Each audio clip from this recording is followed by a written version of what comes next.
everyone, and welcome to another episode of Gray Matter. I'm your host, Leighton Grey.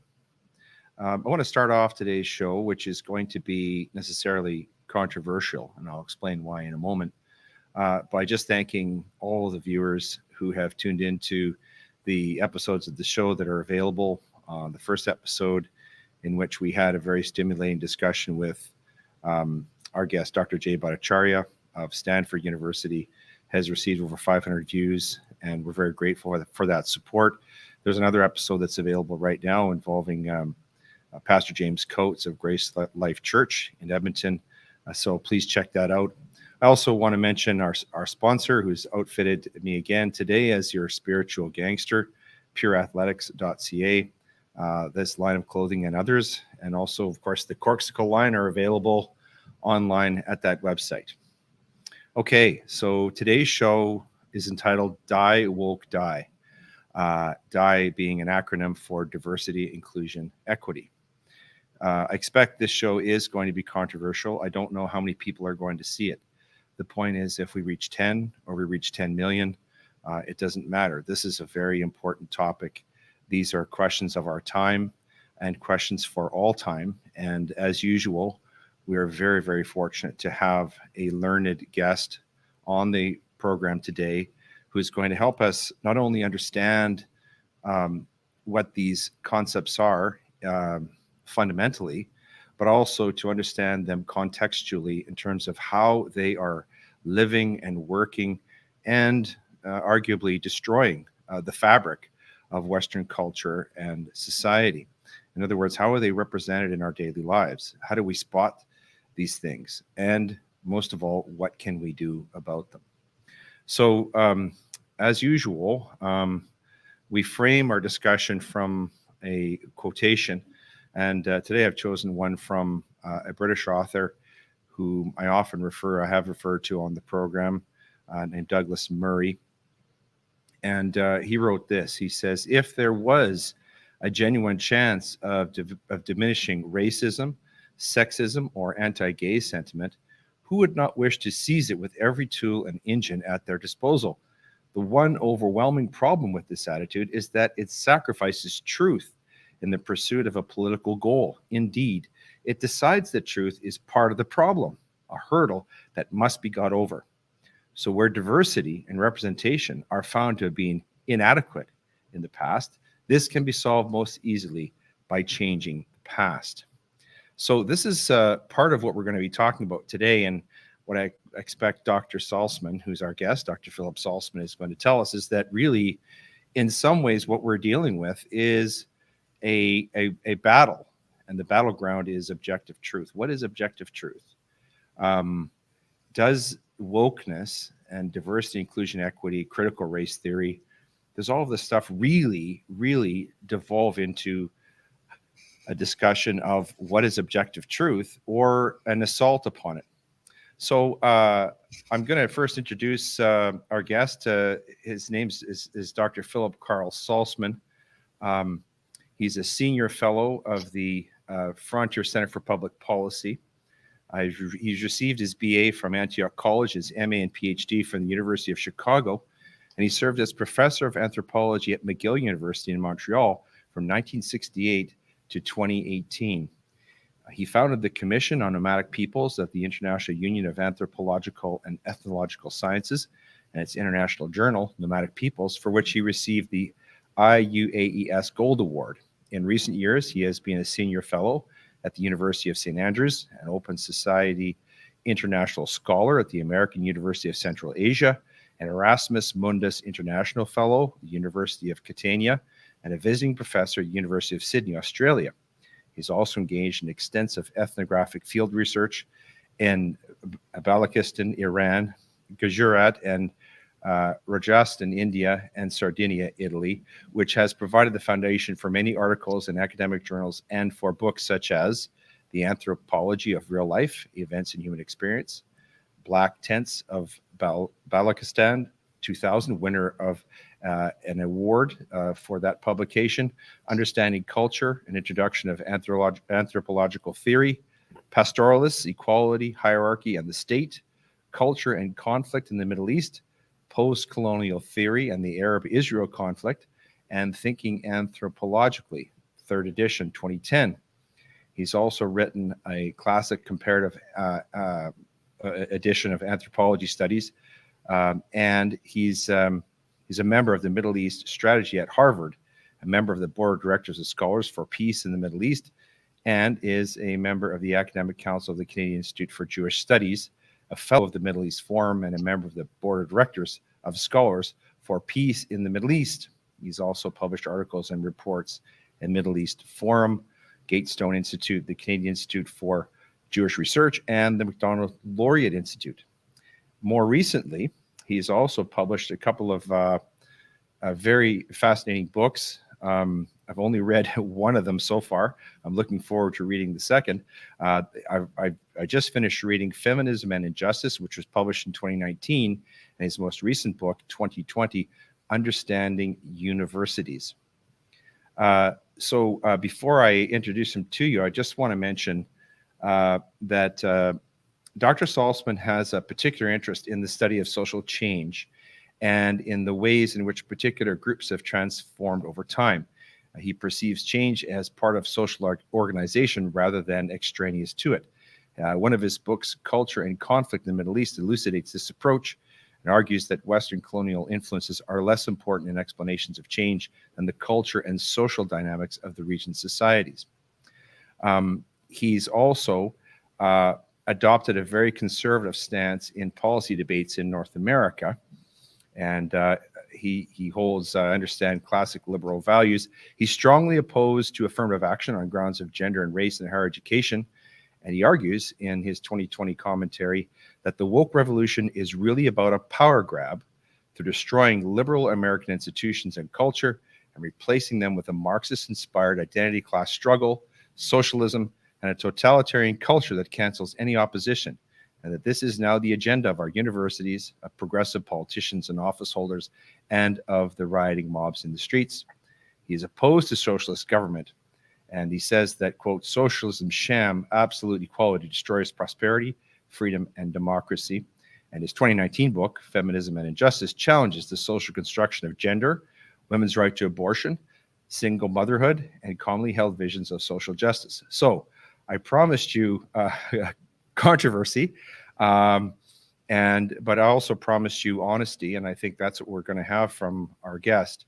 I should also mention he's written a couple of very recent essays called Goodbye America, Hello Woketopia. That was in November of 2020, and The Invention of Systemic Racism, which was published in August of 2020, and also Socialism, Be Careful What You Wish For.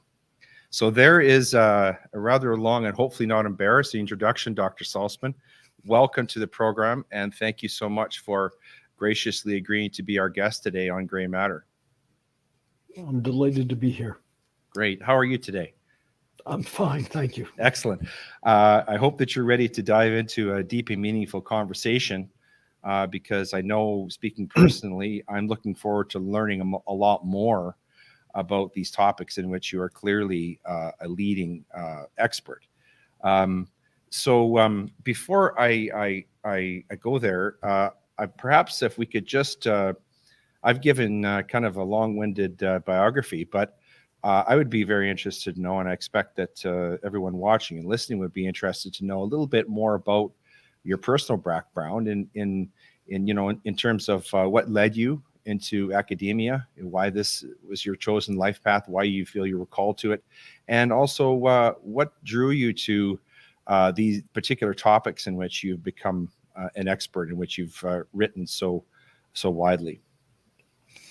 Well, I can't say exactly what drew me to academia. I just liked it. I found it interesting, and particularly anthropology, cultural anthropology, which is the study of cultures around the world. And it seemed to me fascinating and included every possible subject. Anthropology allows you to investigate any aspect of human life. In the way anthropologists are really multitasking. They do economic anthropology, political anthropology, ecological anthropology, historical anthropology. There are also anthropologists, of course, that do physical anthropology and archaeology. So it's a very versatile field, tremendously interesting, and the practical job that cultural anthropologists do is they go to a culture. It may be within their own country or it may be outside to another country, and they live there and try and get to know the people. They learn the language as best they can and converse with the people. They listen to what they think about, what they hope for, what they fear, what they desire, and then they watch what they do, how they go about their life. So there's a lot of direct observation as well as discussion. And I've been to 3 different field sites where I did ethnographic research. One was in Baluchistan in southeastern Iran, where I lived with a nomadic tribe called the Yaramadzai. And they lived in tents and they raised sheep and goats. That was their main source of life. And when they moved, I moved, and I got to learn how it is they lived from day to day, and what ideas they had that guided them in their daily life. I also was able to draw on historical evidence to see how this group had changed over the decades as the Iranian state had increasingly imposed control over Baluchistan, which is a province on the border with Pakistan in southeastern Iran. And so I was able to see that historical development, and it's gone on since then. I have information from a distance about further changes that have come about since the Iranian Revolution, in which you had one Muslim school, the Shiites, in charge of Iran, and imposing their control over Baluchistan, which was a Sunni area, which is another school of Islam. So that's been fascinating to see those changes, but especially to get to know a lot of the people firsthand. I lived there altogether 26 months, and I have good friends there, people that I got to know well and liked. Others I less so, as with any place. But it was a enriching experience for me. The second place I went was Rajasthan in northwestern India. It's a desert province, and I studied people who raise livestock and who were also pretty nomadic as well. And that was an interesting contrast because unlike Iran, where tribal organizations were very important, tribes were never important, or not for thousands of years in India. It's always been, at least for 2,000 years, very hierarchical. with a lot of central political control. But nonetheless, there were people who raised livestock and who moved from place to place. And that was an interesting contrast. And the third place I went was in Highland Sardinia, which is an island to the west of Italy, and it's part of Italy now. And in the Highlands, people raise sheep and goats. That's a major occupation. They call them pastori, people who raise livestock. And these are the people who supply the milk to make pecorino cheese. You might have probably Romano pecorino cheese on your pasta. Well, half of it is made in Sardinia, and much of the rest of it is made on the Italian mainland by Sardinians who have moved to the mainland. And that was very interesting. This is again a peasant society, not a tribal society, but it's one that was very much on the margins of control. So you had vendetta was an important social control mechanism and process, and also a bigiato, which is sheep rustling.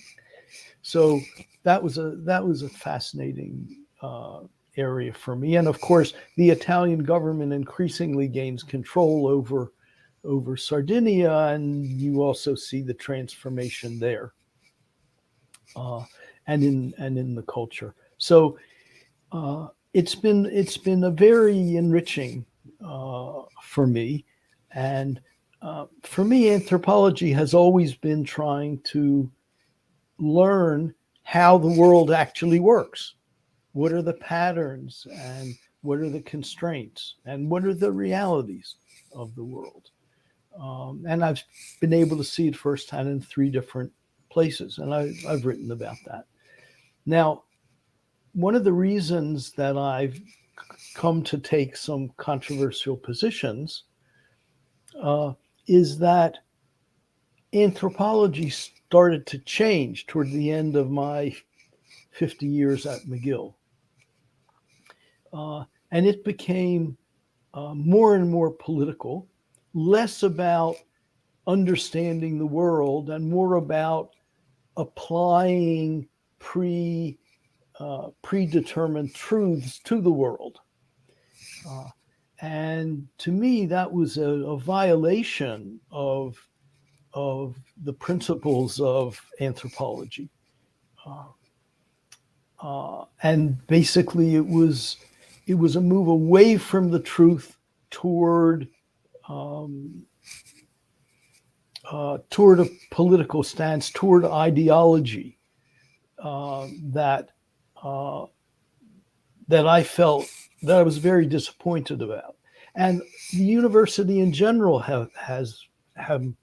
universities in general have moved that way. Certainly, all the social sciences and the humanities have moved in this direction, and they have even invoked various kinds of theories, postmodernism, critical theory, relativism, in order to argue, well, there's no truth anyway. So really, it's all about who has power and who doesn't have power. I'm not quite ready to give up on the idea that there is truth, that you can understand the world as it really is, and not see it only in terms of how you want to impose certain kinds of principles and certain ways of doing things. So I became disillusioned with my university, with anthropology. I felt as if Um, I had been abandoned uh, abandoned by my church and by my religion that gave up on its principles and went in a totally different direction. So I'm still standing up for what I regard as academic values and liberal values. People who call themselves, a lot of people are called liberal these days, and they're not liberal. They're progressives. And there couldn't be a greater difference because they stand for opposite principles. Uh, Liberalism, for example, um, uh, is in favor of freedom. Uh, it's in favor of the individual. It respects um, differences of view. Uh, this is not true with progressives. Progressives are not interested in freedom, they're interested in equality. They're not in favor of diversity of opinion. There is one truth and one truth only, and you dare not speak anything other than the progressive truth. So I've seen the liberal values of the Enlightenment be canceled by these progressive views. Now, they didn't just come out of the blue, these progressive views. First of all, there's a great influence of Marxism. Let me go back, though, if I may, to talk about the main social theorists Is this of, postmodernism? of modern times. Yeah. So I wanted to ask you first of all, sorry to interrupt you, but because I that's where I was going to ask you to go, because it's interesting to hear your introduction, Dr. Salzman. Because can I call you Philip? Yes, by all means. Great. Because I know one of your colleagues at McGill is a behavioral psychologist, Dr. Godsod, and he's written a wonderful book called The Parasitic Mind, which I've read. And he shares some of the concerns that you have just talked about, and also, of course, Dr. Jordan Peterson. And I wanted to mention something that he has said publicly, and I want to get your take on it. And then I want you, if you would do so, is to maybe go back into the origins before we talk about diversion, inclusion, equity. Maybe the origins of this, let's call it an ideology, being postmodernism. But when Dr. Peterson talks about people like Foucault and Derrida, he actually says something that I suppose is quite derisive of them. But he says part of what postmodernism springs out of is an envy that some of these people who are in, let's say, the humanities and social sciences, they're a bit envious of the hard sciences. Some of these people who were getting all of the press, you know, the Einsteins and people of the world. And so part of this this postmodernist theory is really an attempt to draw attention to and to the social sciences, the people who are, let's say, faux social scientists, and to tear down this concept of objective truth and to bring in this relativism. And when I go and I try to read, and I say try to read people like Foucault and Derrida, the stuff looks and sounds like gibberish. It doesn't sound like and there are dense texts. For example, if you read Carl Jung, that's very dense text, but there's sense in them. When I try to go read the postmodernists, it just sounds like gibberish. So I guess, do you agree with what Dr. Peterson has to say about the postmodernists? And more importantly, could you give us kind of a thumbnail sketch of what postmodernism is as kind of a precursor for, let's say, wokeness and diversity, inclusion, equity? If I can, I'd like to go back before that. Okay. And go wherever you like. And come to that later. the main social theorists in the 19th century, the main sociologists, were addressing the problem: how did modernity come about? How did modern society evolve from traditional society, from rural society, from tribal society? And a number of famous theorists formulated it in kind of parallel terms. For example, Sir Henry Maine, from status to contract, was the way he characterized it. That traditional society was based upon status in the society, whereas modern society was based upon agreement between individuals and groups via contracts. Emil Durkheim, in the Division of Labor, argued that traditional society was based on similarity and people being the same. And he called that mechanical solidarity. But modern society was based upon what he called organic solidarity, which is interdependence, with people being economically specialized and engaged with each other through contracts. Another way to talk about this is from ascription to achievement. So ascription in traditional society, you're born in a particular family or you're born in a particular tribe, and that's your destiny. Whereas in modern society, your destiny is what you are able to achieve as an individual. You make your destiny by your achievements. And of course, we've seen quite recently in the various leaders of big tech how most of them have come from nowhere in terms of any kind of elite class system, and were able to build and innovate new ways of doing things that made them very powerful and influential and wealthy, of course.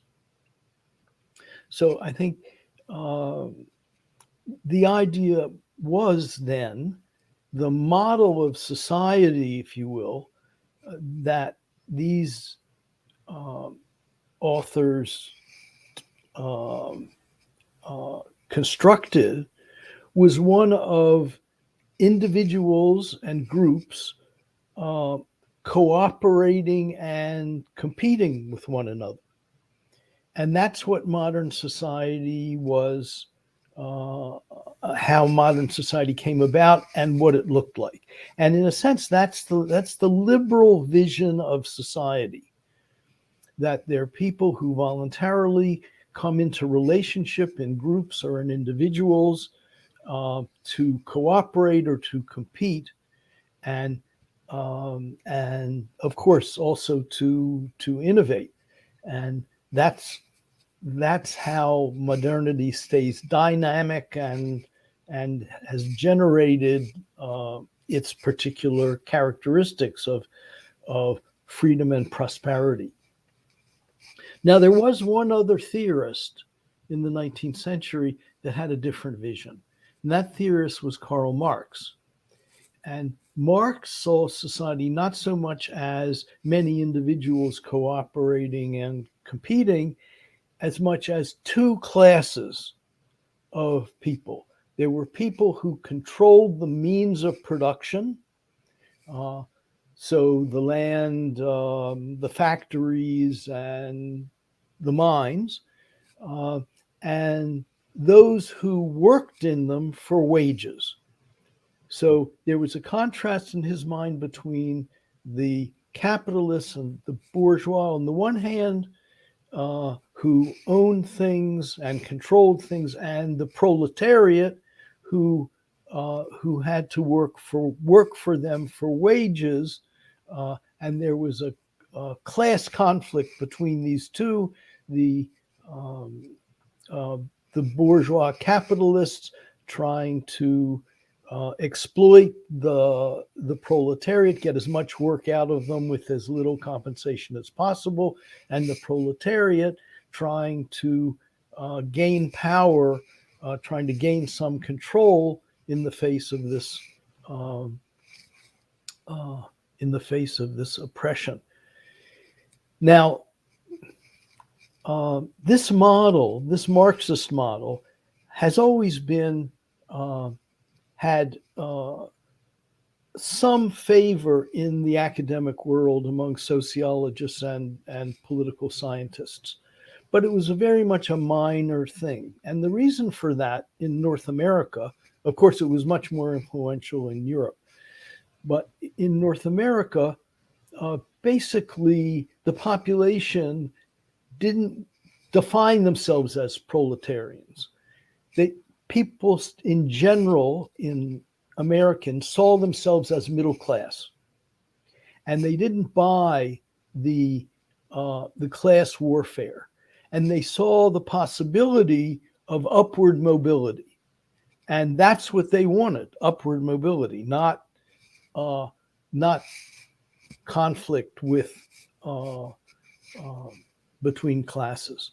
And so the Marxism never became a major movement, social movement in America. However, this model of class conflict with oppressors and victims has been adopted. It was adopted first by feminists in the 1960s. And of course, those that came before had the similar view. And the feminists adopted this Marxist class conflict model to identity politics. The patriarchy. The patriarchy versus oppressed female victims. Right. And of course, feminism became a huge influence in North America, and that model became very broadly accepted, certainly among feminists, but among others who were sympathetic to what they saw as the plight of women.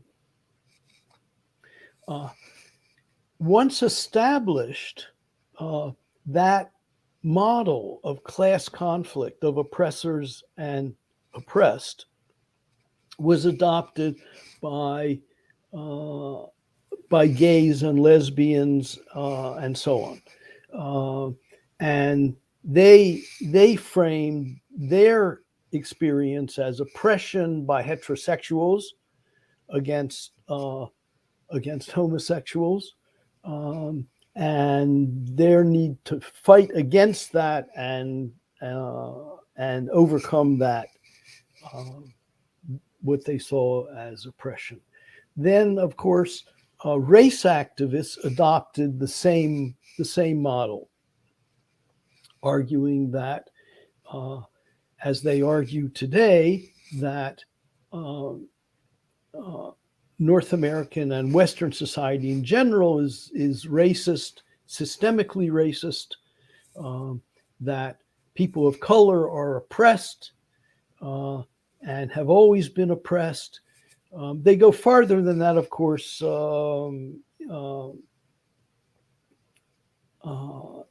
argue that that America was based on slavery, and in a sense has been is built entirely on racial oppression That's throughout the its history. 1619 project, right?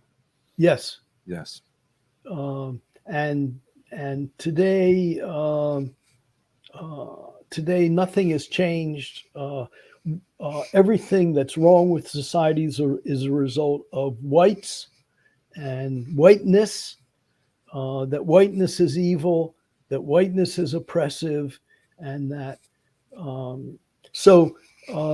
this model of um, class conflict adopted to identity politics is what has replaced the liberal model of society, and in a sense has been adopted widely throughout all American institutions.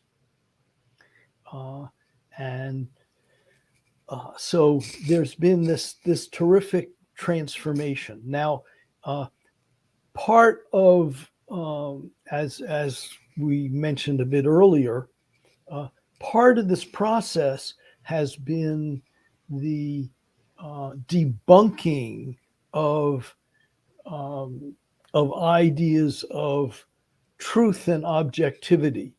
Now, feminists oppose that idea. Their position was that what determined your view was not an understanding of reality, but your positionality. So if you were a female, your truth was based upon your position in being oppressed by the patriarchy. Blacks, similarly, their experience is what defines them and defines their truth. And there is no truth other than those positions and the experience of people in those positions. And so that's debunked the entire idea of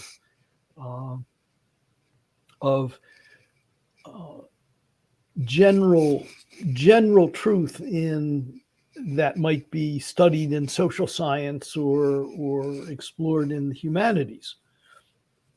And that's fundamental to the concept of modernity that you were speaking about earlier, right?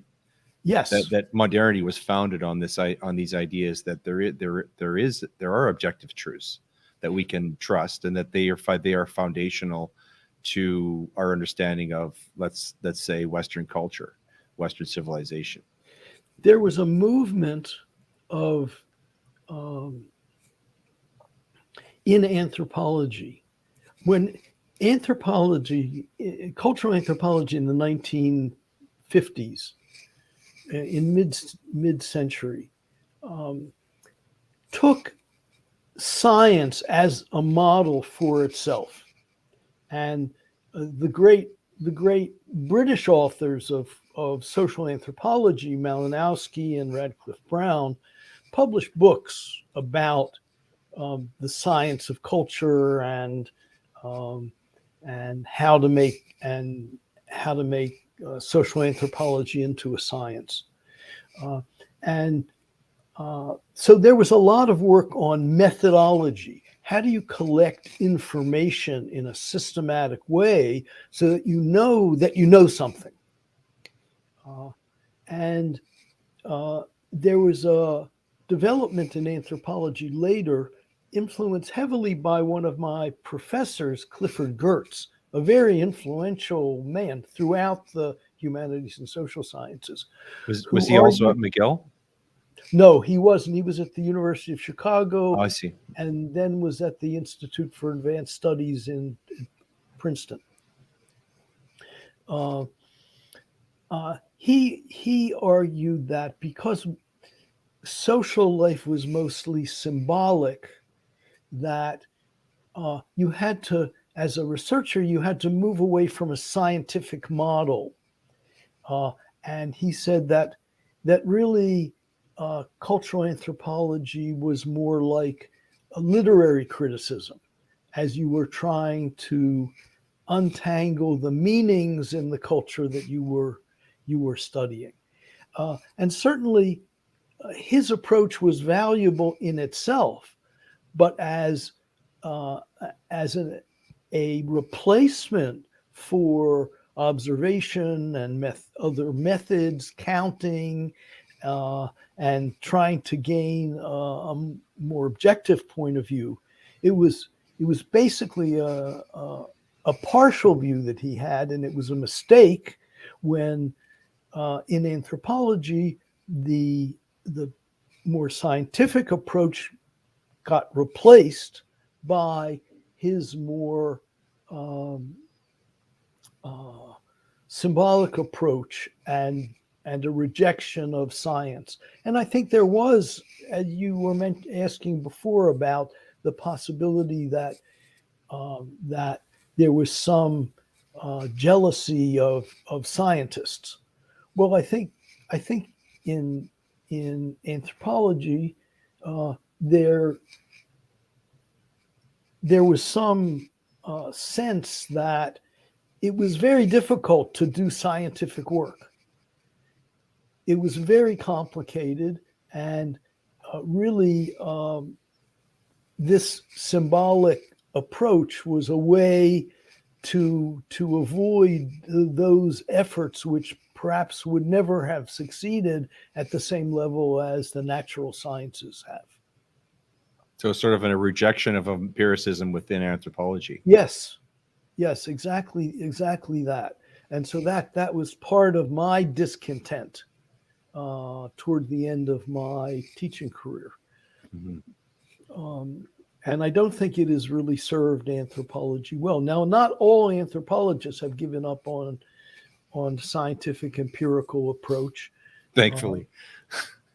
There are, I think it's fair to say there are many who try and understand the world as it is. And when you go out into the field, it kind of brings you back into a reality, not your reality, but this different one that you're trying to understand.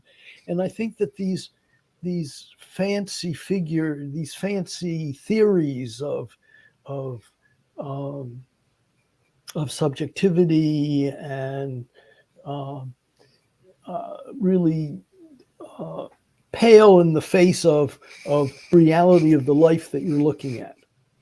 Now, there's another way in which anthropology went wrong.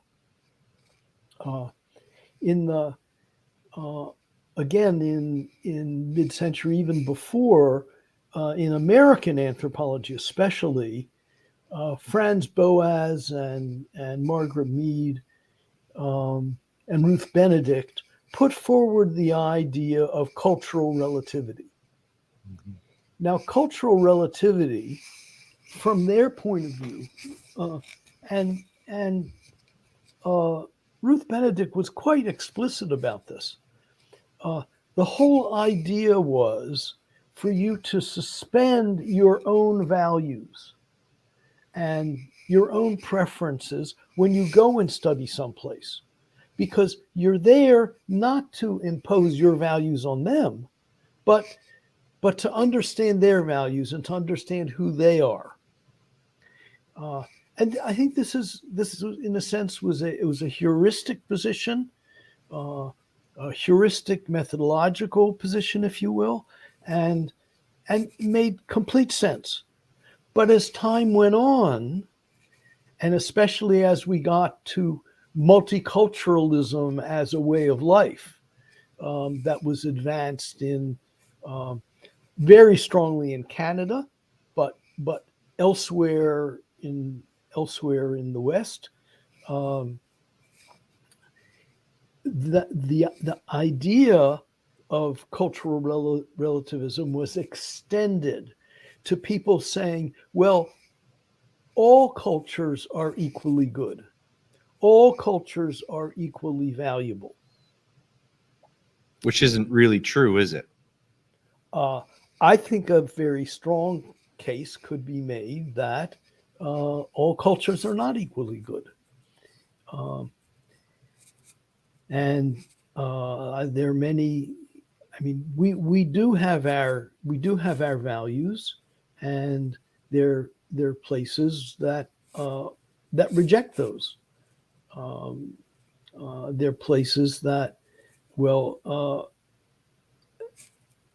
I think if you want to reform your society, maybe the way not to do it is to murder a third of the people who have a different point of view, the way the Khmer Rouge did in Cambodia, to bring about a society of equality. Well, yeah, I suppose if everybody's dead, they're equal. But I'm not sure that I would say that Khmer Rouge culture was an equally humane culture to others that we know. Right. So, and in fact, they even go beyond that. They go beyond cultural relativism to epistemological relativism and say, well, really, there's nothing special about Western science. It's just a particular quirk of Western culture. All ways of knowing are equally good. So taking mescaline is as valid a way of understanding reality as studying physics. And any cultural means of constructing knowledge is as valid as natural science. I think that's going very far. It's certainly much farther than I would go. But that's a point of view that's very widely held throughout the social sciences and humanities today. I want to ask you about this, Philip. So obviously, you spent 50 years in academia, and I saw a recent survey of professors like yourself that was taken from tenured teachers at universities and colleges throughout the United States and Canada. And the results of it, in terms of their political and ideological outlook, was really, it was shocking to me. Perhaps it wasn't to you. Less than 2% of those polled regarded themselves as conservative, and about 98% were left leaning or call themselves communist, socialist. So obviously, these ideas that you say took root in the feminist movement and elsewhere obviously found a home, an incubus in academia. And I'm interested to know, because your career in academia sort of spans or straddles this period from the late 1960s all the way through to only a few years ago. What changes did you see in academia in terms of the development of these ideas you've been talking about? Well, as I mentioned, there was a gradual rejection of the idea of truth, a gradual rejection of science as being anything more than a particular custom of the West, an adoption of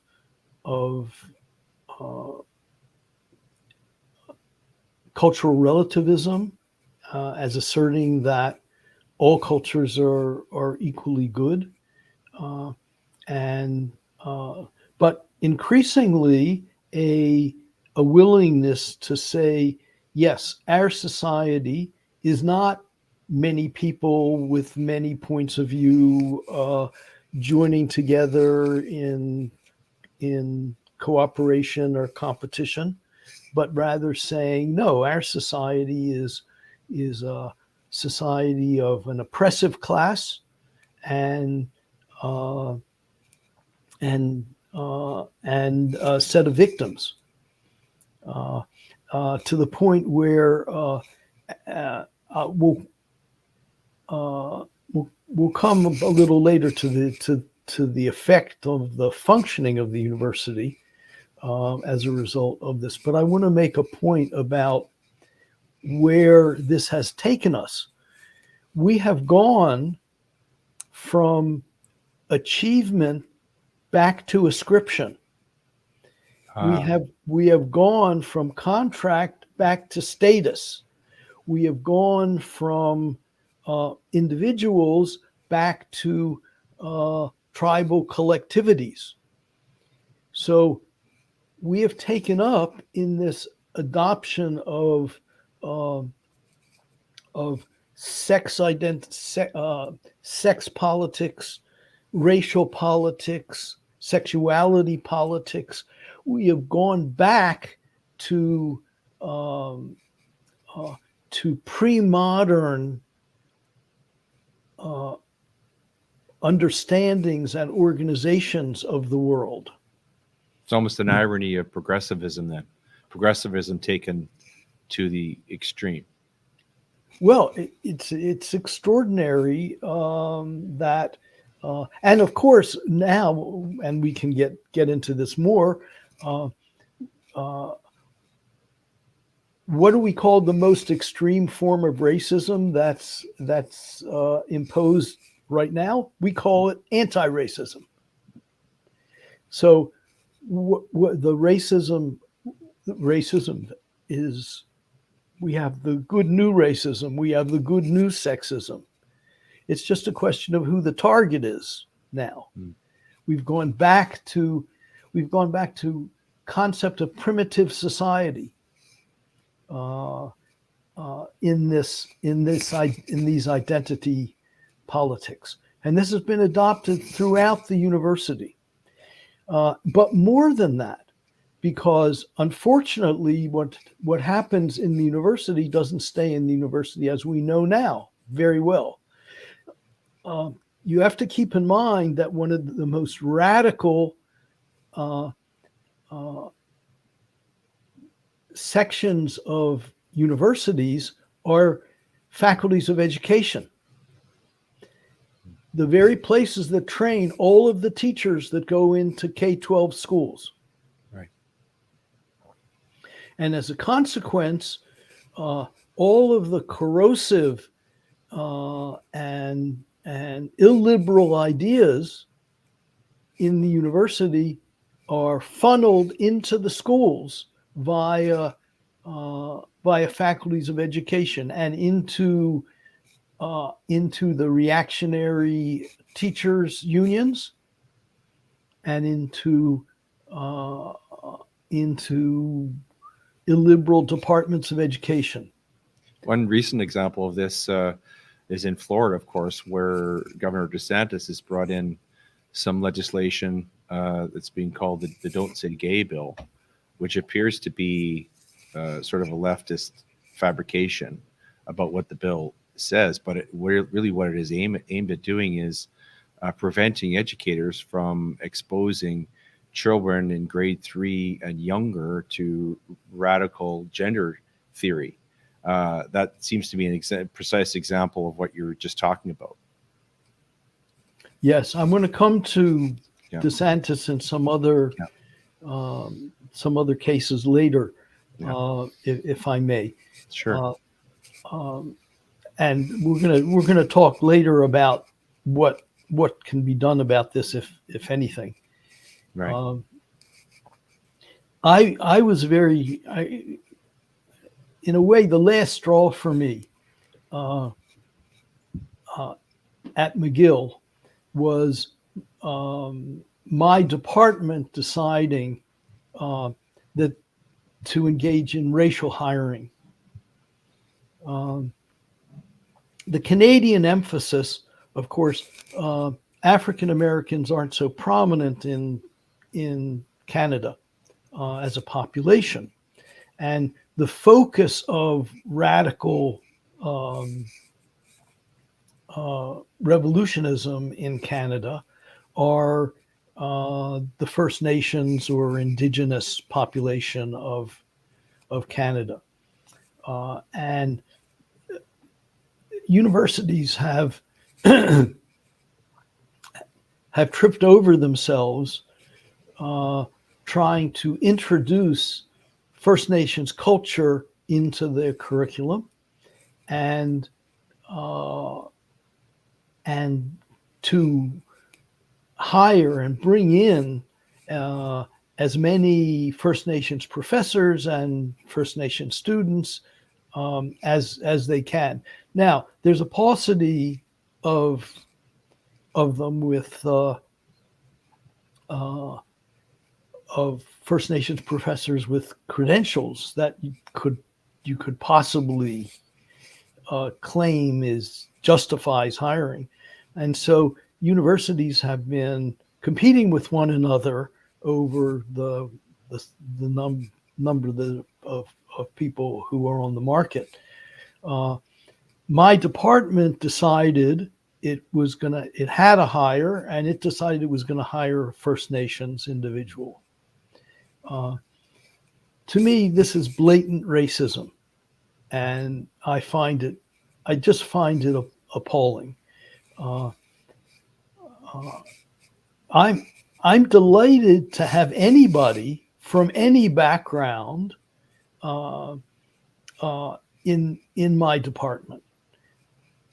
Anybody who is recruited as the best candidate for their work.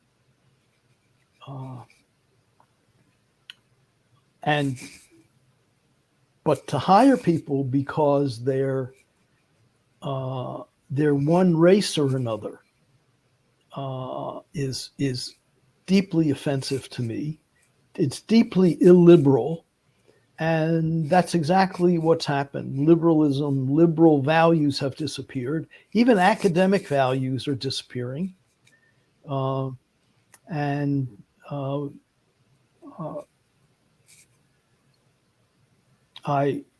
I found this a betrayal of the responsibility of academics and of the university. University was fine with this, and it wasn't just McGill. Universities all across Canada have fallen over each other, trying to bolster their First Nations credentials by hiring people, bringing students in, and so on.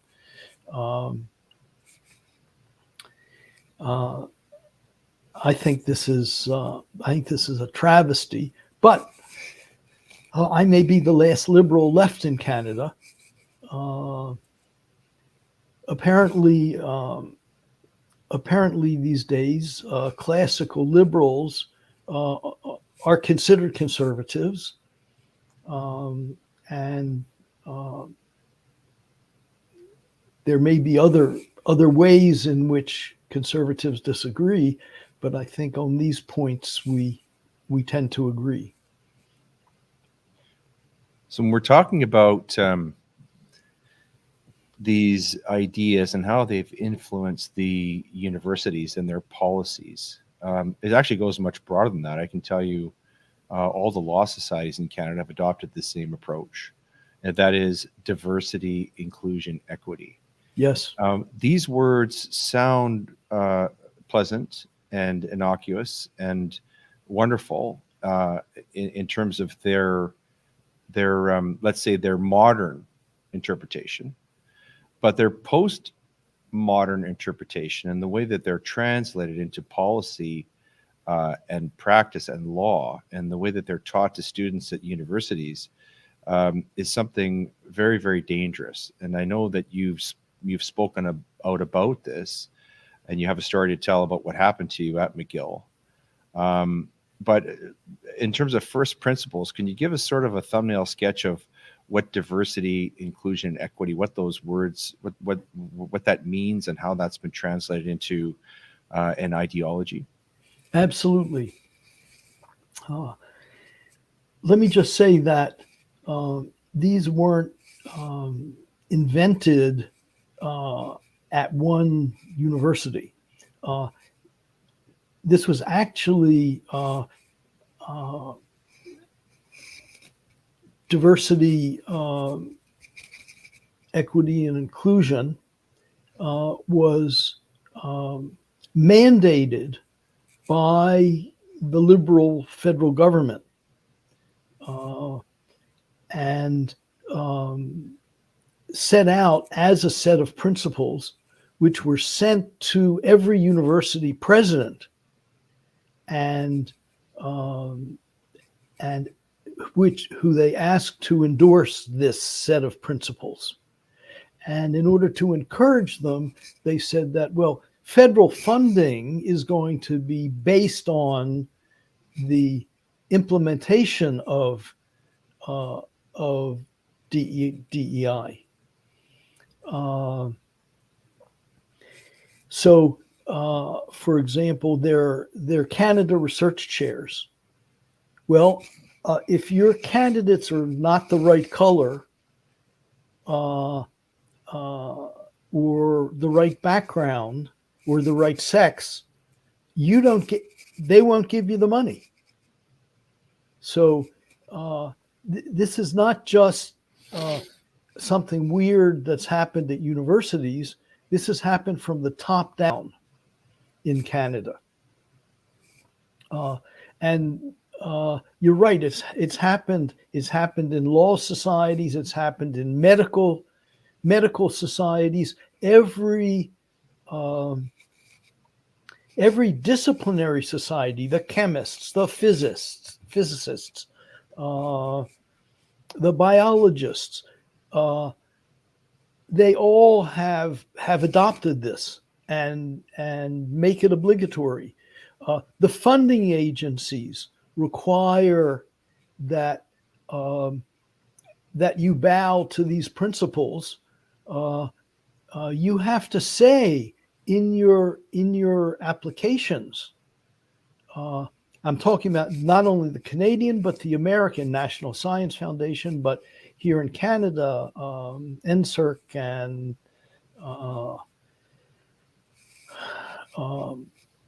Canada Council and SHRC and all of the Canadian funding agencies make you, first thing you say is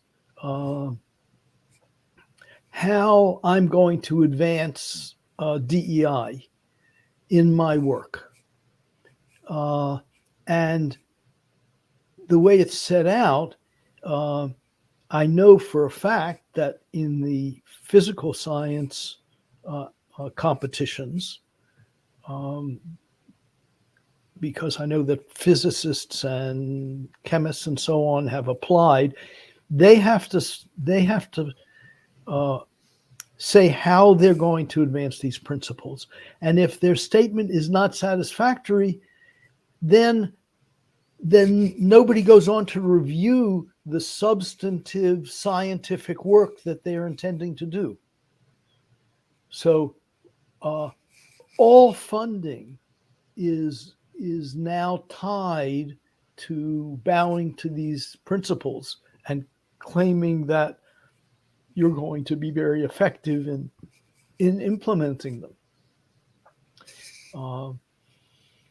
So this really is a systemic phenomenon throughout all of university life, but throughout the government as well. Now, I just want to jump in there and mention something. We had Dr. Jay Bhattacharya on the podcast recently, and just want to share this with you because he quite agrees with you. Of course, he's at Stanford. He teaches at the Faculty of Medicine there. And he was talking about Dr. Fauci and how Dr. Fauci had been instrumental in trying to essentially cancel both Dr. Bhattacharya and a couple of other very renowned scientists. And he explained that when Dr. Fauci says, I am science, in a real sense he is, because as the head of the NIH, he controls all of the NIH grants. Dr. Bhattacharya explained that one has no prospect of becoming a tenured scientist without an NIH grant. And so, again, this is sort of tying into what you were saying about how there's a connection between, levels of government and the ideology that's being pronounced from the top, going right down through to, the aspiring young academics. And the product of it, what Dr. Bhattacharya said, and what you seem to be saying too, is that we're not getting the best people into those positions, and that is harmful not only to academia, but by extension to our entire society, all of Western society and Western culture.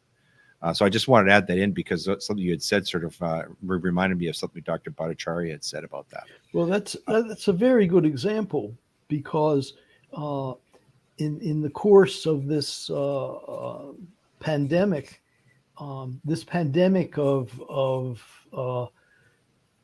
misleading policy or misleading statements and useless policies that we've had, um, justified by so-called public health officials.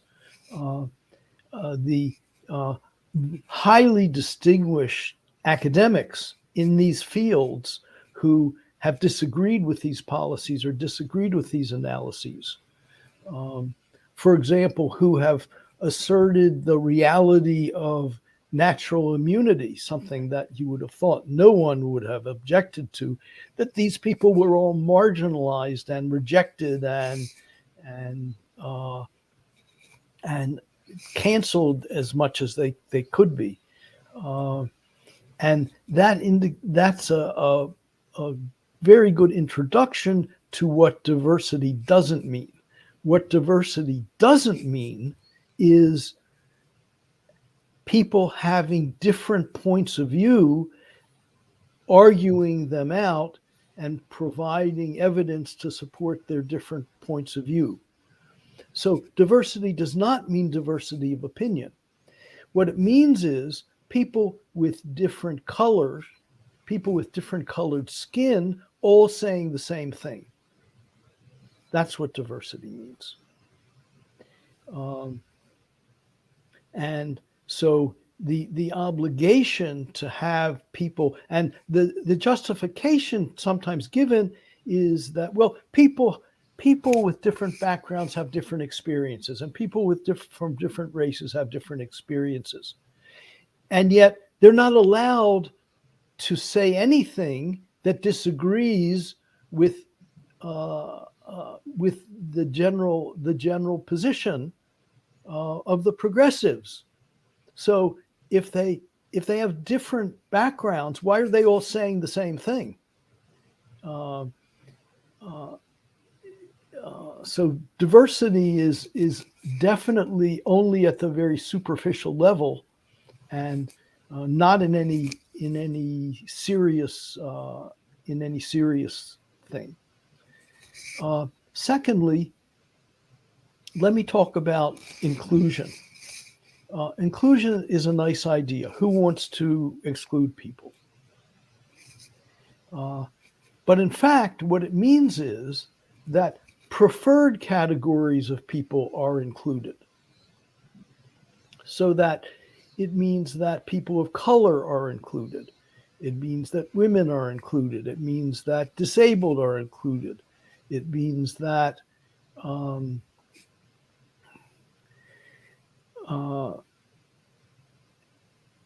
women, of course, are included, and people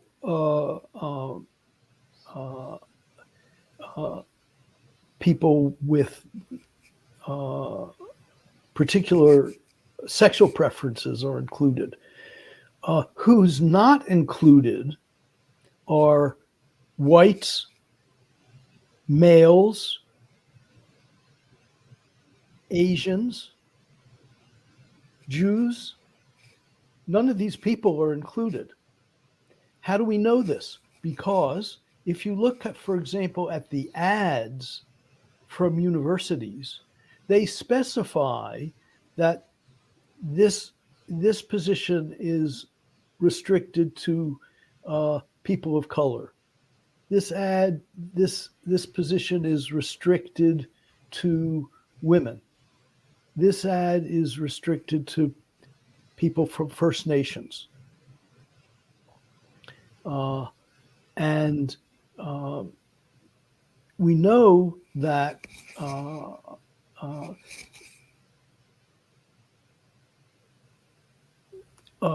Asians are characterized as white adjacent and therefore not acceptable. And Jews are characterized as hyper whites.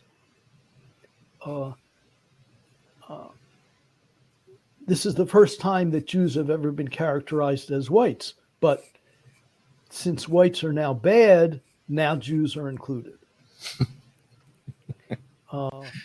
And none of these It's hardly fair or people, just. yeah, these people are not included. So when they talk about inclusion, they mean inclusion of members of preferred categories, but the exclusion of everybody else. You have to keep in mind that in Canada and in the United States, whites make up the absolute majority of people. In Canada, it's 70%. In the US, it's whites and Hispanic whites make up 70%. Non-Hispanic whites are 60% in the US. So you're talking about the absolute majority in both countries. But there's no hesitation to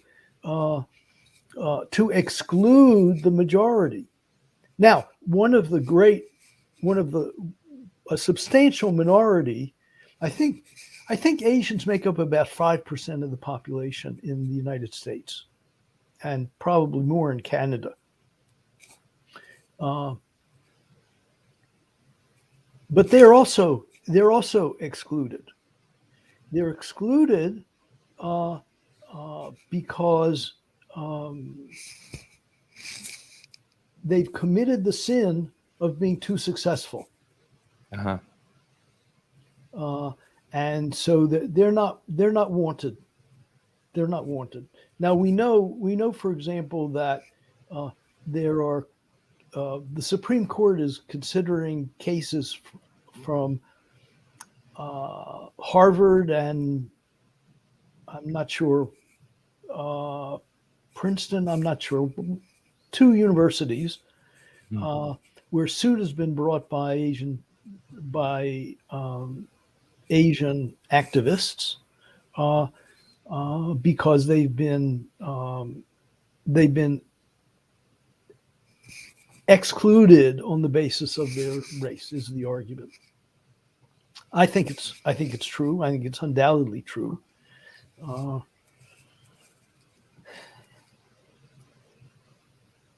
And so when you hear inclusion, they don't mean what you mean by it. Right. Finally, let's talk about equity. Now, equity is a very peculiar concept because equity takes as its referent census categories of people: white, African American, Hispanic, Asian, etc., First Nations or American Indians, and so on. So, unlike the liberal approach, which is to think about and talk about individuals and want to give individuals opportunity, that's not what they're looking for here. They're looking at these these collective categories. And their argument is that equity, as they define it, means that there should be equal results for members of every category. Equal results in the sense of equal representation. So an equal outcome versus equal. Yeah, opportunity. equal outcome. So that if there are 12 in the U.S., 12% of the population are African Americans.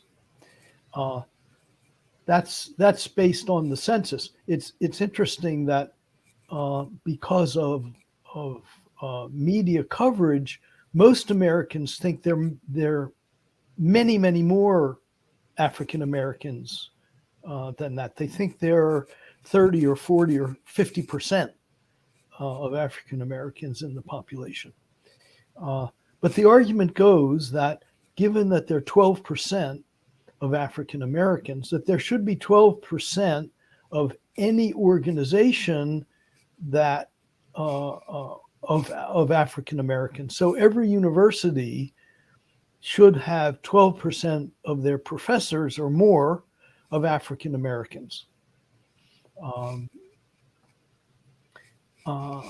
and similarly, of course, that there should be 50% or more of females in every department, in every business, in every set of awards, and so on. So this is a shift of an idea of equality of opportunity to equality of result. And it can outcome. produce, it can produce very specific and far-reaching harms. Canada, just one example. There's a professor at the Hoover Institute in Stanford, Dr. Thomas Sowell, who's written extensively on these topics. And I know in one of his books, he mentioned he was teaching at Princeton, and he was talking about Black students in particular. Of course, he's a Black man from Harlem. And he was saying that they had preferred acceptance for Black students who would score roughly in the 75th percentile of the SATs, which of course are now under attack entirely. And they were taking these very bright Black students, but taking them to Princeton, where the other students were all scoring in the 90th percentile or higher on the SATs. And so the effect would be, of course, the professors would teach to the 90th percent. They would teach the standard of Princeton to these very bright kids. And what would happen is almost invariably, according to Dr. Sowell, is that these very bright Black students would all be on academic probation or dropping out. Whereas if they'd gone to another school, like say a Penn State or Ohio State, a very good university, they probably would have been dean's listers. And that this does very, very serious harm to not only to the individual Black students, because of course these are some of the best and brightest. These are people who could go on and be leaders in society, perhaps even college professors. A lot of them become disillusioned and quit school entirely. And so what Dr. Sowell was saying, based upon economic data, he's saying this is that affirmative action. He basically has the same view as you do. I know your view is anthropological, but here is Dr. Sowell is coming at it from an from an economist point of view, and he's arriving at the same conclusion that in fact affirmative action is doing very, very serious and far-reaching generational damage to Black people in America. And so that's just an example kind of what you're talking about. And also, Dr. Salzman, I read a recent example of a professor at Binghamton University who said that she stated in her syllabus that she would prioritize calling on minorities, women, and shy people before she would call upon white males in the classroom. So it's not only just who's getting accepted into these colleges. Now it's right in the classroom. We have this really segregation in the classroom. And then, of course, there's another story for Elizabeth Warren. She's talking about a systemic disparity against women in that their student debt should be forgiven by the government in a preferential way, because she says that they're being systemically discriminated against. But when in fact you look at the hard numbers of who's in university, it's almost a 60-40 split, and that young women are doing much better than men and are comprising the majority of college students. And this is all the way through medical faculties, law faculties, education, and I expect that's true of the humanities. So I guess, coming back to this, Dr. Salzman, obviously part of your concern is that you see this ideology as being very, very damaging, not only to the university life, but also to society as a whole, because of course, you're teaching, you're inspiring, and you're teaching the young leaders, the leaders of tomorrow, our parliamentarians, our college professors, our doctors, lawyers, scientists, they're all at the university. These are our best and brightest. These are the people who are going to be really making the crucial decisions in terms of the course that our society is going to take. And this terrible ideology is really damaging, the fabric of what has made, let's say, the West great. I mean, I certainly hold that view. It sounds as you do too, as though you do too. Now, coming back to you, if you're willing to tell it, I'd be very interested to learn more about what happened to you. Obviously, as you began to realize what was happening at McGill, you became more outspoken in your writings and things like that, and which took tremendous courage, by the way. But you came under personal attack, didn't you? Would you please tell us that story? Sure.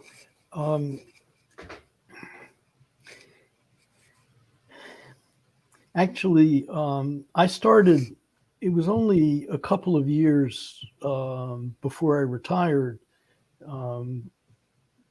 that I started writing publicly about these kinds of issues. One of the things that set me off, the American Anthropological Association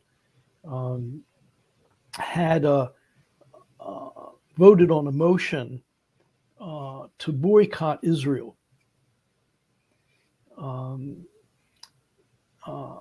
BDS boycott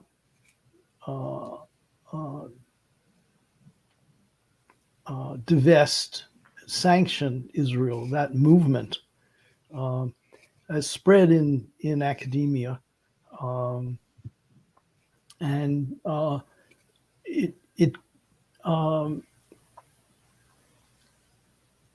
it's been picked up partly as part of a kind of an anti-imperialism model.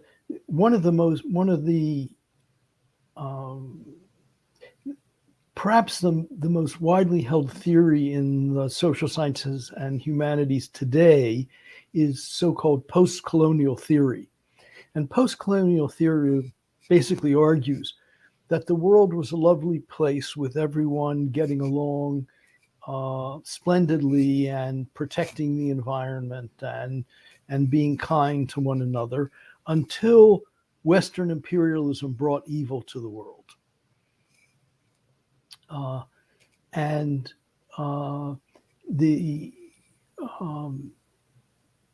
The post-colonial theory take on Israel is that it's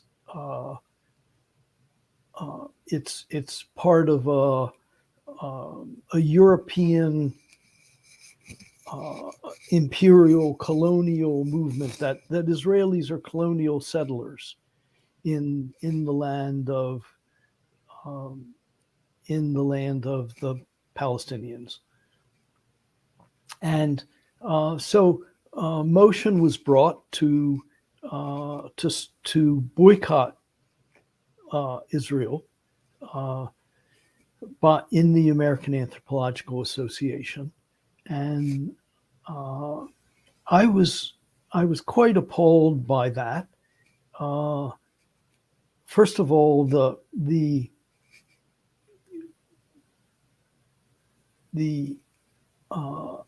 anthropology prides itself on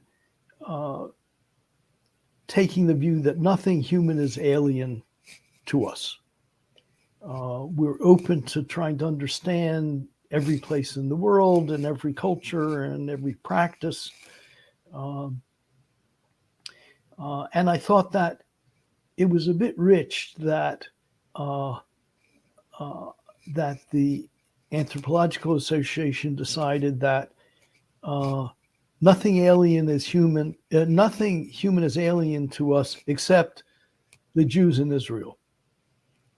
And I thought that was appalling. And I wrote an essay about that. And in a way, I think that really got me started.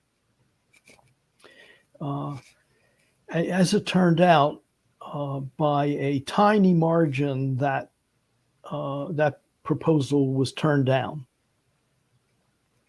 But half of the association voted for it, which I think is disturbing. Now, these days, you find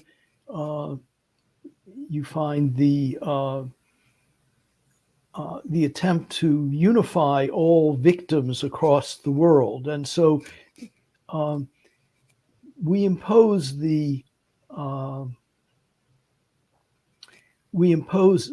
North American racial model on Israel. Uh, Allegedly, Israelis are white and Palestinians are black, and so it's yet another example of racial prejudice and oppression. Uh, Clearly, nobody who ever says that has ever been to Israel and never met any Israelis or Palestinians, because they're largely indistinguishable and hugely variant. It's just nonsense, but we're applying that kind of logic around the world, and it makes no sense. Now, so I started writing articles about various aspects of contemporary life, and a number of articles about the Middle East. And one of the articles that I published in PJ Media about the Middle East argued that in tribal and pre-modern state society in the Middle East, that people were pretty brutal and pretty willing to kill enemies, and to feel it was a duty to do so and to take pride in doing so. And of course, I do have some substantial background in the Middle East and in tribal society. And what happened was some students, I don't know exactly who, but some students took offense at this formulation. And there was a group of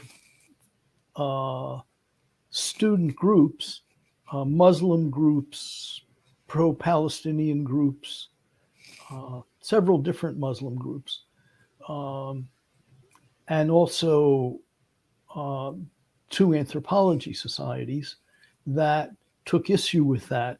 And they wrote a letter to the university saying that the university has to redefine academic freedom so that it doesn't allow people to write things that they dislike. And they used me as an example, quoting, not discussing the whole paper, quoting that line and saying, and claiming that it was racism and Islamophobia. Although in the paper, which was a quasi-academic paper, neither race nor Islam were discussed. And they never offered any critique of the statement. They never said it was false. They only said that it was offensive. And as a consequence, they said I was bringing disrepute to the university and that my emeritus status, which I had earned through 50 years of work for the university in the discipline, should be revoked. And yet a large group of your students came to your aid, though, didn't they? And they started a petition. Well, there were, right? I don't know how many of my students were involved. There were two petitions started by two organizations that support free speech and academic freedom. I don't know how many of my students were involved. Keep in mind that I was already an emeritus professor, so I wasn't teaching. I doubt that any of these students had been my students that signed on to this letter, or that voted in favor of signing on to this letter. So the university said, well, they replied generally and said, well, we think academic freedom is a good thing. It's basic to a real university, so we're not changing that. And as far as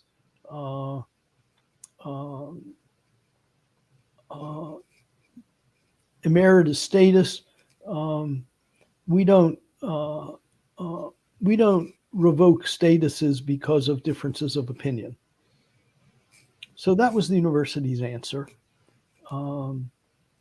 Some of my colleagues wrote a letter in support of academic freedom, a more general letter. But it's hard to know behind the scenes who was saying what to whom. You were obviously undeterred, though, and you continued your writing. And well, you have to keep in mind that I really didn't have anything to lose. Unlike many professors at universities whose jobs are at stake, whose salaries are at stake, whose futures in academia are at stake when they speak up. My career was finished, and I had my pension, so I had, the only thing that I could have lost was the title emeritus. Well, I think you might be selling yourselves a little bit short, Professor. Obviously, you've had a very, very distinguished, esteemed career, and speaking the truth, and that's what I hear you were doing. There's no doubt that it came at some risk, a risk of your reputation. Your reputation is obviously something you've built over a lifetime, and from listening to you, obviously you know the danger to your reputation that speaking out in this way, speaking the truth, could cause to you. So I do think the stance you've taken has taken tremendous courage. I hope you'll accept that as not faint praise, because we do need more intellectuals like yourself to say the things and be as honest as you are. One thing I wanted to ask you about that I can't quite make out, and I think other people may be struggling, is, for example, I read the paper "Socialism: Be Careful What You Wish For," and in that paper you talk about, let's say, the seduction of socialism as a set of as an idea, or as a set of ideas. One thing that I'm curious about, and I hope you can elucidate, is why is it that all of these streams of ideas, that's whether it's critical race theory or diversity, equity, inclusion, or even radical environmentalism, all seem to, and radical feminism for that matter, they all seem to adopt and be expressed in terms of this Marxist leftist theory of class struggle. What is it about, or even postmodernism for that matter? They all seem to have shifted to the left. Why is that? Why are they always approaching from the left ideologically? Do you have an explanation for that? Well, I think it's easier to deal with complex problems if you think there's an enemy that's causing them, and Nice. And so you have a target that you can fight against. It's not an abstract complex that you're trying to figure out. They're good guys and bad guys. That good guys and bad guys help any kind of movement.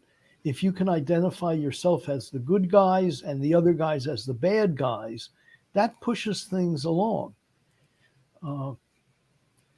So I think that the Marxist model is attractive for that reason. And everybody, I mean, it's easy to feel that you're the victim of something. I mean, everybody has problems in life. Everybody struggles in their life. And if you can put the blame on somebody else, boy, that takes a lot of weight off your shoulders and clarifies things. That's one of the things about the Marxist model. It makes many complicated things very clear. Falsely, but clear. So it's an oversimplification.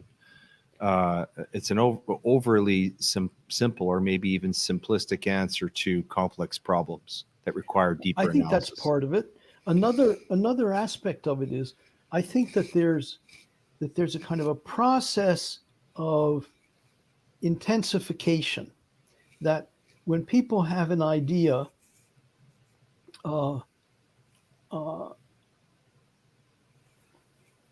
like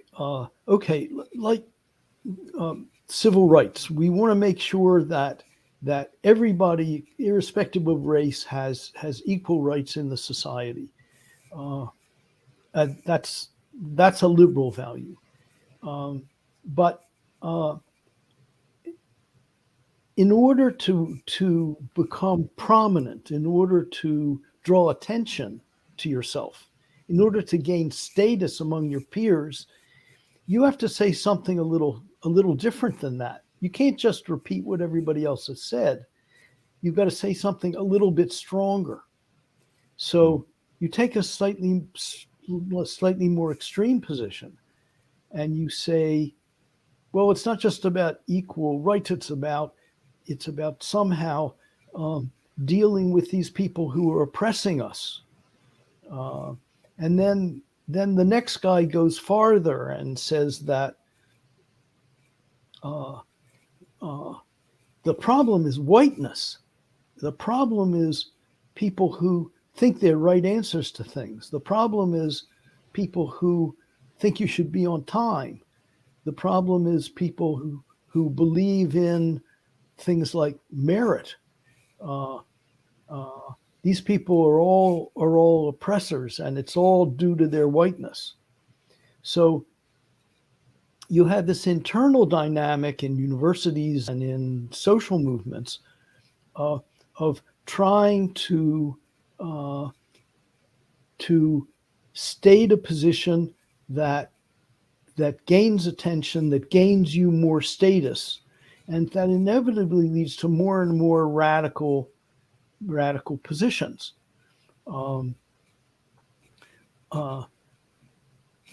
To the point where, for example, in the environment, AOC says, in 10 years, life on Earth will end due to climate change.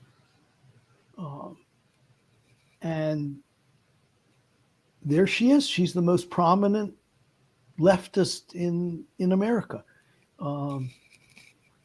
Ludicrous and stupid though that statement is, people listen to her, and the movement toward more and more radical formulations. In a sense, it's a dynamic of democracy where you have a lot of different people, kind of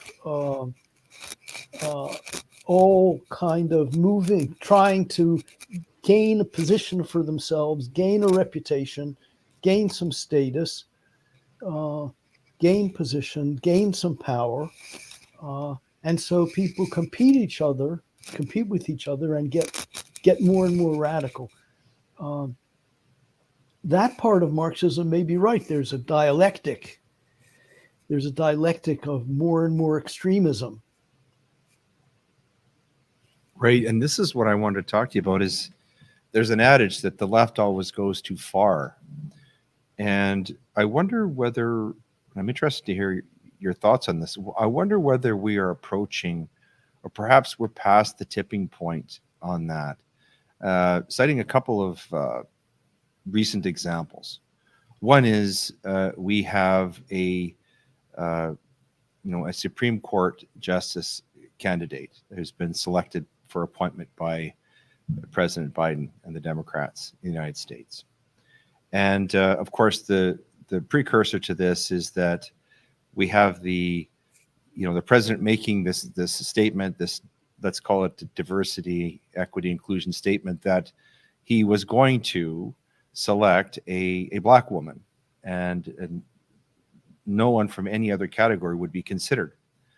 So he found one such woman of some accomplishment, who is sitting as an appeals court's justice in the United States. But then she's questioned, and she's put to her very basic questions like, "What is a woman?" And her response is, "I can't answer that in this context. I'm not a biologist." And so really, what is a woman would seem to be something that a 6-year-old,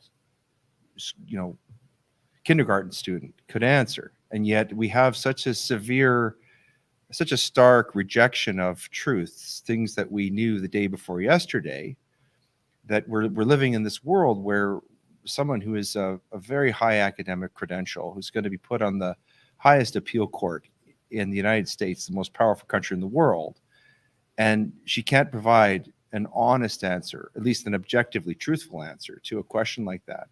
And then at the same time, we have Leah Thomas in the United States, this swimmer who has obvious physical advantages in terms of size and strength and speed and muscle tissue, bone density, everything. It seems to me patently obvious the whole existence of women's sports is dependent upon acceptance of the reality that men and women are physically different, and that men tend to be physically bigger and stronger and more prone to, or more, let's say, built for athletic prowess. And so we have both of this, and yet we have people, leading journalists. We have universities like Princeton and Harvard and Yale are denying that these physical differences exist. So it seems to me that on those two fronts, we've gone past the point where there's a point where that a lie becomes absurdity. If you see what I'm saying, and it's starting to feel like it's tipped towards absurdity from just simple lying, saying that men and women aren't different. But then when you see the performance of the swimmer in a pool, right? And it's so obvious, it's so empirically obvious, the dominance of the man or posing as a woman. And that statement's going to get me in trouble. What do you say about that? Has the left gone too far? Are you seeing that, or do you think that that's false hope? Well, to be fair to the Supreme Court nominee, she did at least make reference to biology, which is not sufficiently woke. The correct woke answer to that question is whoever thinks he's a woman. Right. That's the correct woke answer. I have heard the theory that that the trans philosophy has been put forward by the left and championed because if you can get if you get the population to accept that, then they're home free because people will accept anything. But yes, do I think they've gone too far? I think they have. Well, I think they've gone way too far on all counts for years. This is just the latest example. This is more obviously false. It's much more difficult to disprove an assertion like America or Canada are systematically racist or systemically racist. It's difficult to disprove an assertion like that. I think it's false, but the statement that Leah Thomas is a woman, Yeah, I think that's going too far. I think that's too far for most people to swallow. Uh, and I think that leads us to the question: what can be done about any of this? Right. Uh, Right. and one of the there are two places um, that people have gone and received some decent result. One is to courts.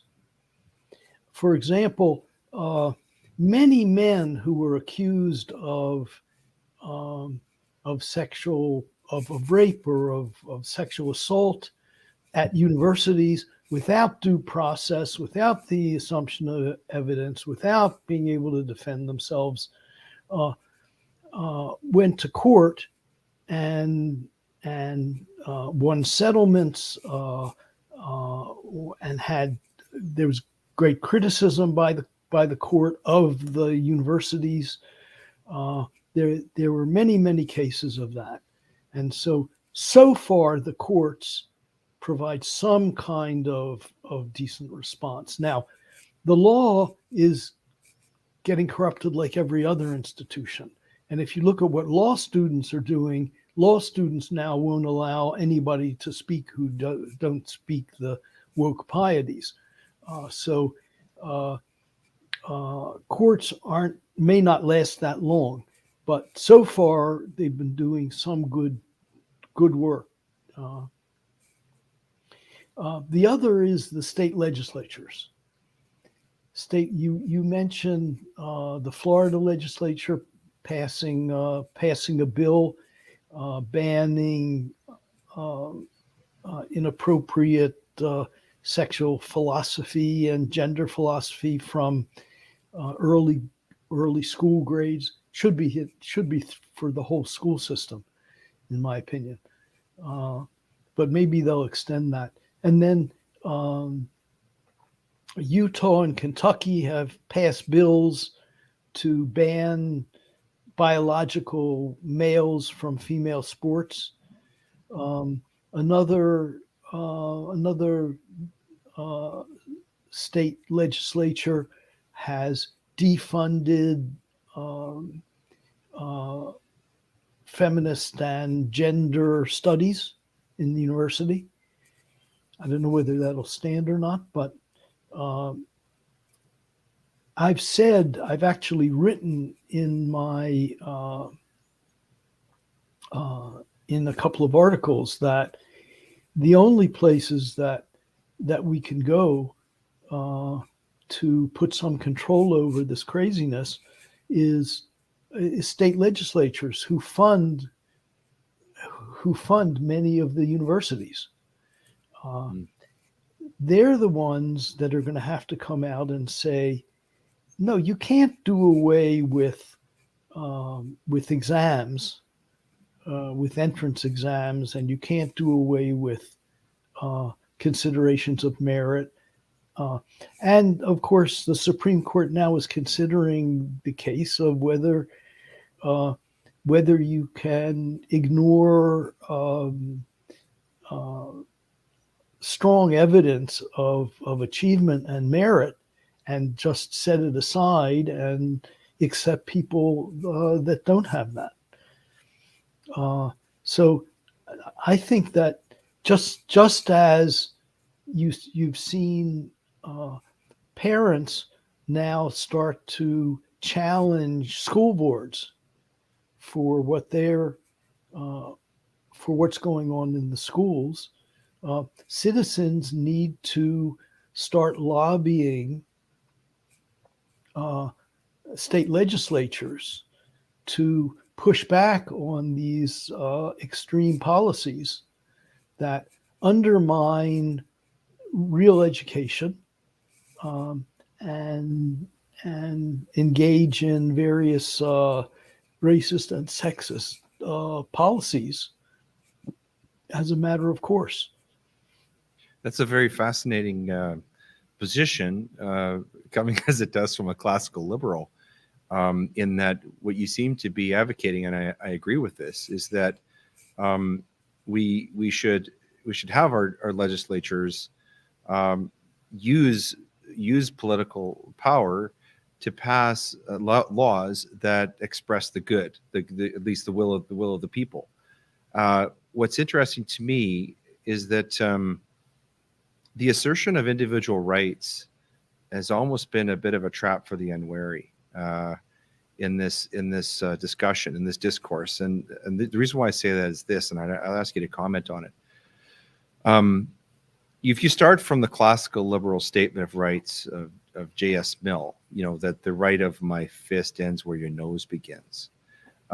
What we seem to be seeing with whether it's feminists or transgender groups or racial groups or whatever, is this expression of individual rights almost to the point of to the nth degree, taken so far that it does not only require other people, let's call them the majority, to acknowledge that individual expression, but now to also participate in it. Now, I'll give you a concrete example in my life. When I go and I appear in the court in British Columbia, it's a requirement of the court that I state my gender pronouns. I simply state I use counsel. Okay. But here, what we've done is, you see what's happened is we've transcended me respecting your otherness, respecting your right. Let's say if it's Leah Thomas. Yes. Okay. You want to identify as a woman. Okay. I have no problem with that. But now what you want me to do is you want me to now engage in that, so that now I must refer to you according to your pronouns. More than that, the institutional structure of the court, now we must all participate in that. And that seems to be something different. And it reminds me of a metaphor from a book I read. I started off with a quotation from Douglas Murray. He wrote a wonderful book called The Madness of Crowds. And in it, he has this very vivid metaphor of, all the, let's say, all the people who are claiming victimhood that you've talked about, all on a train. And the station, the sign above the station is equality. And everyone else is waiting at the station. Let's say the people who don't see themselves as victims, the majority. We're all waiting to greet these people as they come into the station and disembark. And then we'll all be equal. But what happens is the train comes into the station, and just as we're getting ready for the train to stop and everyone to disembark, let's say in total social harmony, the train speeds up, careens through the station, and crashes. So the idea being that the expression of this individual freedom is taken to the point of nihilism, where it creates conflict within these individual groups. And you see this manifested, for example, with someone like J.K. Rowling, who's a staunch feminist, but she's being criticized for saying that a woman is a woman and a man can't be a woman. So you have this conflict. So what do you have to say about that? Do you agree that there's a danger in asserting these individual rights, and that we have to be perhaps taking a different approach to combat these what Dr. Saad would call parasitic ideas?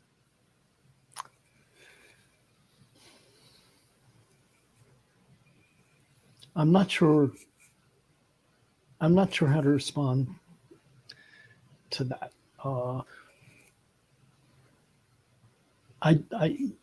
You're right. I do hold to Mill's approach, and certainly I don't object to Leah Thomas's wanting to live like a woman, to wear whatever he wants, to call himself whatever names and pronouns he wants. But I don't agree that he should be allowed to impose those on us, that we should be required to call him things that he prefers. Because that compels our speech, right? That would be then that's infringing on our freedom of expression, because that's it's right. compelling our That's speech, right. And certainly he has no right to impose his his view on women. Uh, I think what he's done is appalling, and I think all the I call uh, trans women who uh, uh, who insist on intruding on in women's activities and women's spaces. I call them toxic trans women because they're bullies, they're cheaters, and it's extremely unfair. Now, I haven't been without criticism of feminism, but what appalls me at the moment is that feminists don't seem to be speaking up. Where are the feminists who are speaking to the intrusion on women? Do you know there was a woman in a ward in Scotland, in a hospital ward, who was raped by a trans woman. And the hospital said, no, that's impossible because you were in a woman's ward. Yes, I saw that story. And it took them a year before they finally admitted that, yes, she had been raped. The scary part is I don't think that story is unique. I think that is happening more than we would like to think in prisons. And of course, this happened in Virginia. As you know, there was a very topical case that was part of the gubernatorial election there. Same type of thing seems to be happening. And it really is a denial of a rejection of truth. One thing we haven't talked about, Doctor, is and you sort of touched on a moment ago when you were talking about, toxic trans women, is the leftist manipulation of language. And this is a very key concept, isn't it? Because in our culture, especially in our academic culture, words are extremely important. We're a very literal society in the West. And for example, let's take biological woman. It seems to me in using the prefix or biological, we've already surrendered ground to the left. I mean, we should be just saying woman or man, right? So the leftist manipulation of language is so deep. And coming back to the concept of racism, when you were talking about racism earlier, the ACLU in the United States has redefined racism so that there can be no such thing as racism against white people. And even though you've quite properly said so, and you put that in context, and it seems patently obvious and rational that that's happening, of course, that doesn't fit the leftist description of racism. So this manipulation of language, that's something we have to be very careful of too, isn't it? Absolutely. I've actually written about that question of definition of racism, and it's a blatant and overt manipulation by academics to bring about a result that they want that's not based in any reality. That is to say, their position is we're going to define racism as discrimination plus power. So with that definition, only whites can be racist. So blacks can't be racist, Asians can't be racist. And of course, you could make the same argument about sexism, that sexism is discrimination plus power. And so only men can be sexist. Women, they don't have power, so they can't be sexist. So you're absolutely right. It's they've simply said, okay, what goal do we have here? We want to make whites into bad guys. So how do we manipulate the definition to make them the only possible bad guys? And yes, that's the beauty of academia. And it's amazing that sociologists and political scientists, they all swallow this whole and are not critical. It's so insidious, though, so that it even leaks into, for example, a very popular daytime talk show host, Whoopi Goldberg, recently came out and said that the Holocaust had nothing to do with race. right. Yes. That must be so offensive to Jewish people. Of course, it was about race. The whole Nazi ideology was about eugenics. I mean, how could you? I mean, it's absurd. It's just patently absurd. But of course, it shows how these ideas, they incubate, and they're parasitic, and they infiltrate. It's like a virus, and then it finds its way into the, let's call it, the public, the more public form, the populist form, and then she utters it, not even understanding what she's saying. It's very, very, very frightening, but it shows the power that the leftist manipulation of language can have, and they're very, very serious, harmful impacts it can have.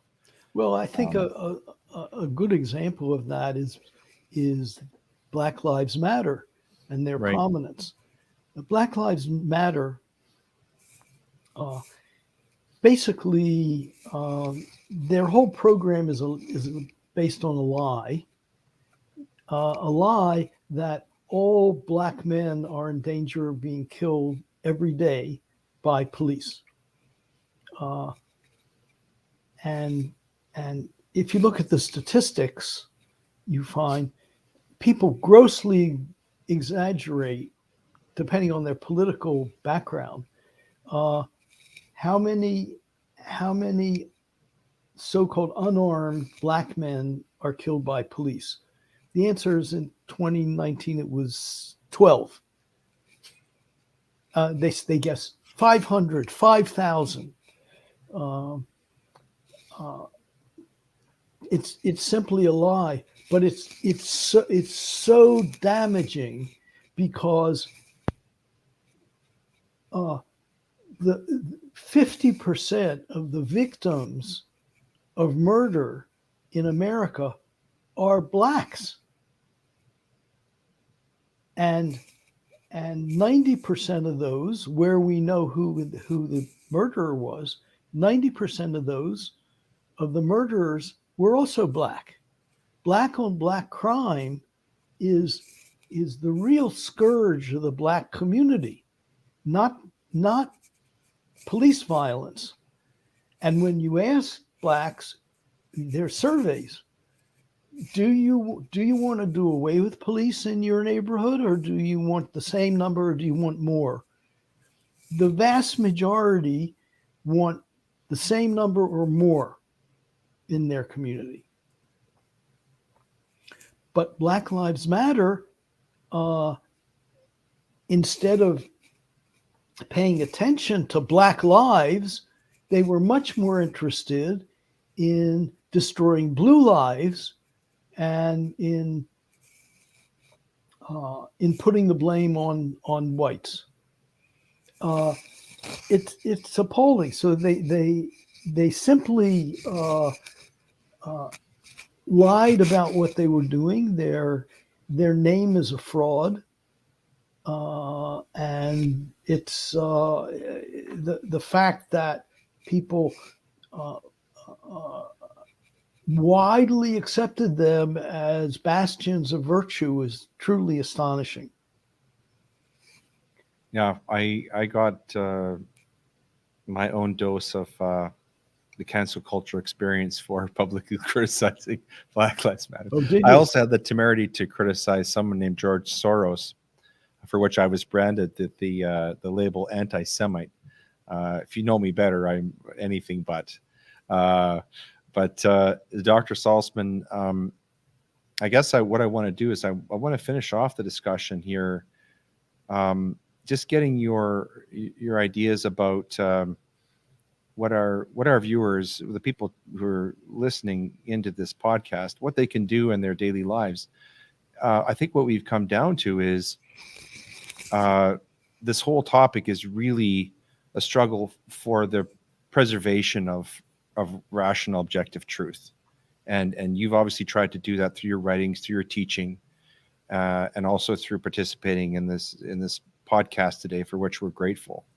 So, is part of what we can do is just to speak the truth. If we know something is true, like for example, that a man cannot be a woman, Shania Twain's song notwithstanding,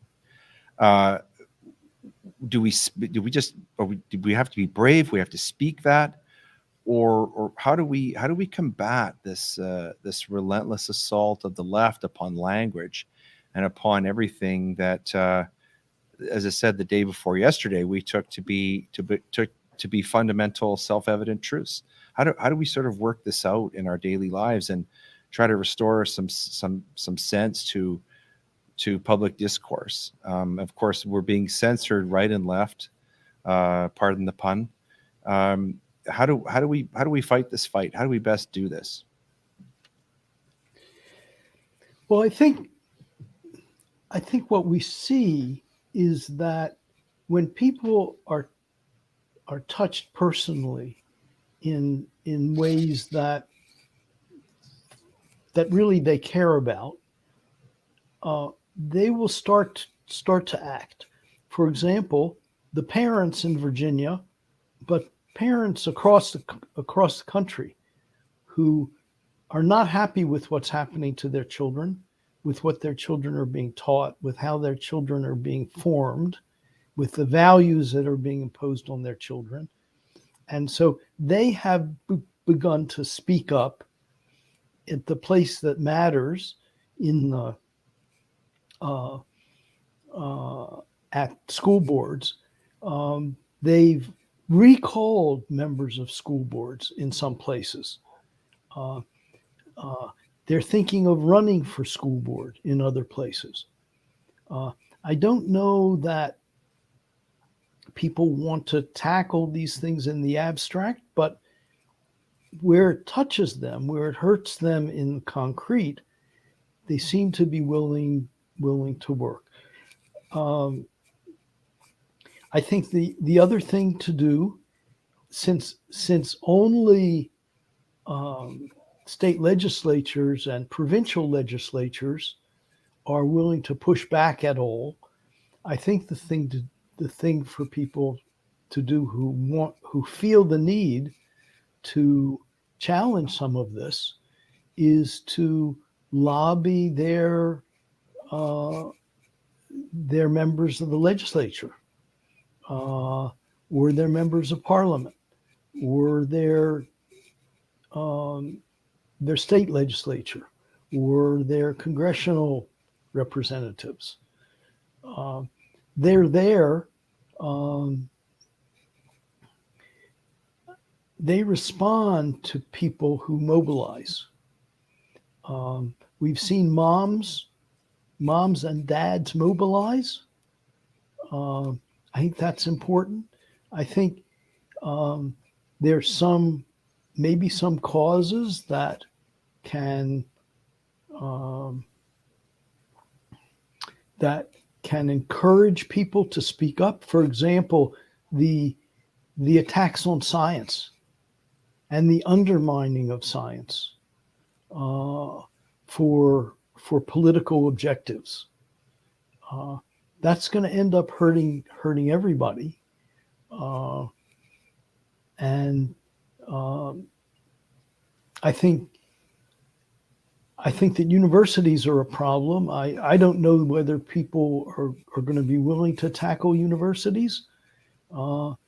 If we're up to me, I would do some radical surgery on universities. All grievance departments would be gone. All diversity and inclusion officers would be gone. we now spend billions of dollars on propaganda and on political enforcers, on commissars, political commissars in our universities who enforce the woke ideology. Do we really want to pay for that? Should our legislatures really pay for that? I think